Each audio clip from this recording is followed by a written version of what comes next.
तो शोब सवाल बाकी रह गया था कि अगर वहाँ का मीडिया ये मुतालबा उछालता है कि 1971 के जराइम पे माफ़ी मांगनी चाहिए, तो क्या माफ़ी मांगेंगे? देखिए, ये माफ़ी मामला जो है ना, ये 1995 से चल रहा है। एक्चुअली तो काफ़ी पुराना है जी, बट मुझे ये याद है कि 1996-97 में बांग्लादेश के फॉरेन मिनिस्टर आए थे पाकिस्तान, और मेरी उनसे मुलाकात हुई थी।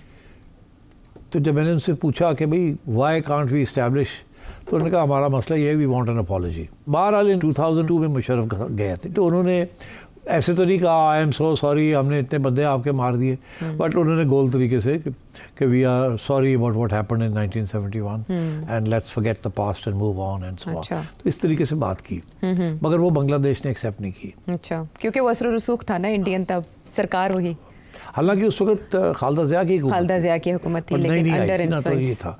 मगर इससे पहले भी कुछ पाकिस्तान की तरफ से इसी तरीके से माफ़ी मांगी गई है, मगर बांग्लादेश ने एक्सेप्ट नहीं की। 1974 में भुट्टो साहब के ज़माने में जो मुझे याद पड़ता है, एक हुई थी ट्राईपार्टाइट अग्रीमेंट हुई थी बिटवीन पाकिस्तान एंड बांग्लादेश, जिसमें बांग्लादेश इंडिया का फॉरेन मिनिस्टर था स्वारन सिंह, और बांग्लादेश का फॉरेन मिनिस्टर था कमाल हुसैन, और पाकिस्तान की तरफ से हमारे फॉरेन सेक्रेटरी थे अजीज़ अहमद। ये इन्होंने एक अग्रीमेंट की थी, जिसके अंदर पाकिस्तान ने एक तरीके से माफ़ी मांगी थी, और वो लफ्ज़ ऐसे ही थे कि, और जुल्फ़िकार अली भुट्टो साहब ने भी पैगाम भेजा था, मैं पढ़ के सुनाता हूँ। Appeal to the people of Bangladesh to forgive and forget the mistakes of the past in order to promote national reconciliation. तो वो यही था कि जी भूल जाएं, जो पहले जो कुछ हुआ उसको भूल जाएं, आगे देखें, आगे बढ़ते हैं, move on and so on and so fourth, fresh start. मगर वो बात तय नहीं पाई, तो इस दफ़ा भी मैं समझता हूँ वो फिर ये बात आएगी कि जी कुछ तो बयान दें आप अबाउट 1971, ताकि हम सही मामला सही करें। अब देखना ये है कि इसहाक डार साहब किस तरीके से बात को आगे बढ़ाते हैं, क्या उसी गोल तरीके से बात करेंगे जिस तरीके से पहले बात हुई जो मुस्तरद हो गई, या उससे एक कदम आगे जाएंगे। तो मेरा ख्याल है वो ब्रीफिंग लेके जाएंगे और फिर वहाँ जाके बड़ा कंसिडर्ड स्टेटमेंट को ज़रूर देंगे। And the trick will be कि बात भी हो जाए, बांग्लादेश को कबूल भी हो, और ये ना हो कि आपकी अफवाज की कोई बेहुर्दमी हो जाए या आपका अनड्यू क्रिटिसिज्म उन पे आ जाए, बिकॉज वॉर के अंदर तो बहुत कुछ होता है। Yes, it's true, terrible things happened at that time. अच्छा, लेकिन वहाँ पर तो ओवरऑल ही सारी पॉलिसी रीवैल्यूएट की जा रही है, और 1971 से लेकर वो अपनी तारीख कुछ दुरुस्त करना चाह रहे हैं निसाब में भी। आपको नहीं लगता हुकूमत ताउन करेगी पाकिस्तान के साथ और ये मुतालबा नहीं आएगा सामने? नहीं आएगा, ये आएगा। वो एक्चुअली हो क्या रहा है कि वो दो चीज़ें, एक तो ये उनके लिए आगे बढ़ने के लिए इसको पीछे छोड़ना है, अच्छा, तो इस चैप्टर को क्लोज करना है तरीके से। हाँ, और वो चैप्टर उसी वक्त क्लोज होगा जब पाकिस्तान की तरफ से क्लोजर होगी। अच्छा। और वो क्लोजर यही होगी कि किसी तरीके के साथ सॉरी करना पड़ेगा। मिट्टी पाओ नहीं मिट्टी पाओ नहीं, वो कहते ना मिट्टी नहीं पानी। अच्छा, सॉरी करो, अच्छा, फिर मिट्टी पाओ, तो फिर उस पर इंडियन मीडिया फिर उछलेगा। हाँ, तो चले मवाद में नंबर। दूसरी चीज़ ये कि वहाँ जो सूरत हाल है ना इस वक्त बड़ी फ्लूइड है। वहाँ भी लोग ऐसे हैं जो कहते हैं कि ये यूनुस की गवर्नमेंट स्टेबल नहीं है। हाँ जी, और इधर पाकिस्तान की गवर्नमेंट स्टेबल नहीं है। तो बहुत, हाँ, वो कहते हैं कि शायद it may not take off because of suspicions कि आप क्या लॉन्ग टर्म अग्रीमेंट करेंगे, वो भी अनस्टेबल हैं, ये भी अनस्टेबल है। बट मेरा ख्याल है दोनों हुकूमतों ने ये फैसला किया है कि forget this business of stability, we are stable, we are here to stay, let's get on and sign this, do your best. चले वो वहाँ से अब बांग्लादेश से हम डायरेक्ट उधर अमेरिका चलते हैं, जहाँ H1B वीज़े के मामलात पे American president, upcoming American president की टीम भी इख्तलाफात का शिकार है, और वो भी आपस में बहस कर रहे हैं।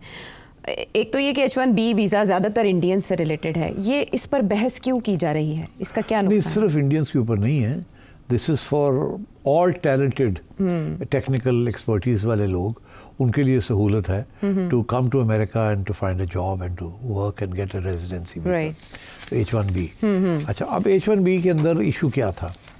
शुरू में तो डोनाल्ड ट्रंप इसके खिलाफ था जी, कह रहा था कि ये तो बहुत बड़ा स्कैम है अपने दौर में। हाँ। अपने दौर में कह रहा था ये स्कैम है और मैं तो इसको ख़त्म कर दूंगा जी। वो इसलिए कह रहा था बिकॉज बहुत से वाइट अमेरिकन्स वो सब वाइट अमेरिकन का ये था कि हमारे जॉब्स जो हैं ये बाहर से आते हैं, इंडिया से आते हैं, पाकिस्तान से आते हैं, साउथ कोरिया से आते हैं, जापान से आते हैं, और ये टेक्निकल लोग हैं, ये आके हमारे जॉब्स ले लेते हैं और लंबी लंबी तनख्वाहें इनको मिलती है और हमारे इंसेंटिव्स ख़त्म हो जाते हैं। तो एक पूरा एक माहौल था वहाँ, और फिर ऊपर से वो जो आते हैं ना, तो वो भी एक इशू था, तो इसलिए एक महाज बन रहा था। अच्छा। और डोनाल्ड ट्रंप उसका हिस्सा बन गया बिकॉज राइट विंग को उसने अपीज करना था, उसको साथ लेके चल रहा था। मगर मेरा ख्याल है इलॉन मस्क ने, क्योंकि सबसे ज़्यादा H1B वीज़ाज जो हैं वो इलॉन मस्क इस्तेमाल करता है, वो सबसे ज़्यादा दुनिया में जो टैलेंटेड लोग हैं ना उनको ये खींच लेता है, सस्ते मिल जाते हैं, तालीम उनकी अच्छी अच्छी जगह पे हुई होती है पहले, उनको सस्ते खींच के ले आता है, काम लेता है उनसे, और फिर उन चाहता है कि वापस ना जाएं, यहीं रहें, मेरे पास ही रहें। अच्छा। और वो तो that is why he was always a supporter of H1B visa.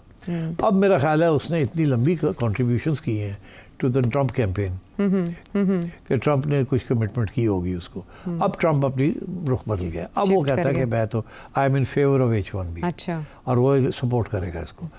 मगर अब हुआ क्या, इन द मीन वाइल वो जो एंटी इंडिया सेंटिमेंट है वो became an anti Hindu sentiment, because India इस वक्त नरेंद्र मोदी का इंडिया जो है वो अपने आप को हिंदू इंडिया कहता है, हिंदुत्व का नजरिया है, और वो तो कहता है जी।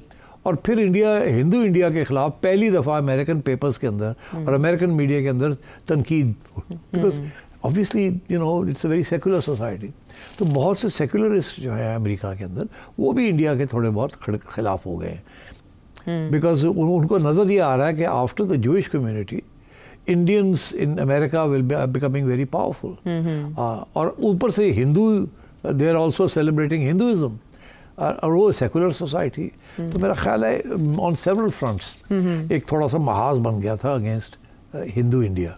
अच्छा। और उसमें फिर ये एक इशू बन गया कि हमारे जॉब्स भी लेते हैं, तो this is why there was a backlash. और अब इंडियन अखबार आप पढ़ें तो बड़े नाराज़ हैं, बड़े गुस्से में हैं इंडियन अखबार और इंडियन मीडिया वाले कि हमारे साथ क्या हो रहा है, हमें ये क्रिटिसाइज़ किया जा रहा है and so on and so fourth. ठीक, देखिए यहाँ पर हम एक तजाद देखते हैं कि इमिग्रेशन पॉलिसी उन्होंने अपने कैंपेन के दौरान अपनी मौजू बनाई अपनी गुफ्तगू की, डोनाल्ड ट्रंप ने, वो इमिग्रेशन पॉलिसी को चेंज करना चाहते हैं। दूसरी तरफ वो H1B वीज़ा को अभी वॉशिंगटन पोस्ट को इंटरव्यू देते हुए, न्यूयॉर्क पोस्ट को इंटरव्यू देते हुए उन्होंने कहा ये मेरा फेवरेट वीज़ा है। ये एक दूसरे से मुख्तलिफ नहीं। His anti immigration is aimed at African countries, अच्छा, and is aimed at Mexico, not aimed against India. Okay. India से ज़्यादा जो एक्सपोर्ट हो रही है वो लेबर की नहीं हो रही, वो टैलेंट की हो रही है, engineers mostly, engineers, doctors, brain, rocket scientists, technicians. अच्छा। That is what India is specialising in. उनकी IIT जो मैनेजमेंट इंस्टीट्यूट्स हैं ना, scientific technical institutes, they are as good as Harvard and Yale, right, so they are producing top rate people. ठीक। And those are in great demand in the United States, ठीक। Whereas Pakistan और ये जो बाकी मुल्क हैं, सवाए doctors की एक्सपोर्ट के, हमने तो ज़्यादा एक्सपोर्ट की नहीं, हम तो लेबर एक्सपोर्ट करते रहे, ठीक। तो इसलिए डोनाल्ड ट्रंप की जो immigration policy was actually against the Mexicans. वहाँ से unemployed Mexicans cross the border आते हैं, over 1 million of them unemployed and illegal in America, और वो मिडिल क्लास अमेरिकन के जॉब्स ले लेते हैं, ये लोअर क्लास। ये वही बैकलैश है अगेंस्ट दीज पीपल जो कि UK के अंदर हुई थी against Europeans, East Europeans coming to after the reunification, coming to the UK and taking up jobs and putting pressure on the National Health Service. फिर Brexit हुआ, करना पड़ा। हाँ, तो यही वो Donald Trump is using the same argument against the Mexicans, Puerto Ricans, Cubans and others, जो कि talent hut नहीं है, it's basically low grade labor, जो कि थोड़ी बहुत तालीम है मगर कोई ख़ास टेक्निकल एडवांटेज नहीं लेके आते। ठीक है। अभी एलॉन मस्क की कंट्रीब्यूशन बहुत रही कैंपेन में, तो ऐसे लगता है कि जैसे डोनाल्ड ट्रंप उनके एहसानमंद हैं, और ये बात चर्चा किया जा रहा है मीडिया में कि वो उनके मातहत डोनाल्ड ट्रंप एलॉन मस्क की पॉलिसीज़ को टो कर रहे हैं, ना कि एलॉन मस्क डोनाल्ड ट्रंप की पॉलिसी, और उन्हें उसके लिए थ्रेट करार दिया जा रहा है। डोनाल्ड ट्रंप को उसने बड़ी सपोर्ट की है, मिलियंस ऑफ डॉलर्स दिए इन सपोर्ट फंड्स। सबसे ज़्यादा इंटरेस्ट डोनाल्ड ट्रंप में एलॉन मस्क है। एलॉन मस्क का जो 2 प्लैंक्स है बिजनेस के, to be the world's richest man. One is his trade with China, जी, the second because of the Tesla cars and all the सारी development जो हो रही है वो चाइना में हो रही है, number 1, number 2 rocket. Elon Musk के 3000 रॉकेट से ज़्यादा इस वक्त घूम रहे हैं ऊपर। He has the biggest chunk of rocketry. Rocketry के लिए जो सारी सब्सिडी मिल रही है उसको, वो अमेरिकन गवर्नमेंट से मिल रही है, बिकॉज रॉकेट साइंस जो है व्हाट फ्यूल्स मिसाइल्स। आपको पता ना, ये अभी जो शोर पड़ा है हमारे ऊपर, पाबंदियाँ लगी 4 कंपनी, तो वो रॉकेट्स के लिए वो बनाए जाते हैं। राइट। और वो जो फिर जब आप मिसाइल्स के अंदर डालते हैं तो बिकम लॉन्ग रेंज मिसाइल्स। ठीक। So Elon Musk is looking for billions of dollars in American government subsidies for his space program. इसीलिए खतरा भी करार दे रहे हैं वहाँ के नाकिदीन।